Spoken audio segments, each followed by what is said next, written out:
Hello and welcome to সাতকাহন। দেখো এত গরমে প্রাণ ঠান্ডা করার মতো একটা আমি ড্রিঙ্ক নিয়ে এসেছি পুরো রেস্টুরেন্ট স্টাইলে। দেখো এখানে আমি একটা গ্লাস নিয়ে নিচ্ছি কাঁচের, তার মধ্যে 2 চা চামচের মতো জলজিরা দিয়ে নিচ্ছি।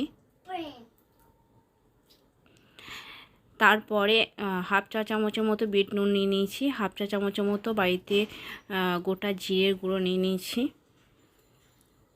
সেটাকে ভালো করে মিশিয়ে নিচ্ছি। তারপর এখানে থামস আপ নিয়ে নিচ্ছি। তোমরা থামস আপই নেবে, থামস আপ নিলেই সবথেকে ভালো হয়, খেতে আরও টেস্টি লাগে। তোমরা চাইলে এখানে একটু লেবু রসও দিতে পারো, আমি দিয়েছিলাম সেটা স্কিপ করে গেছি, দেখাতে পারিনি গো।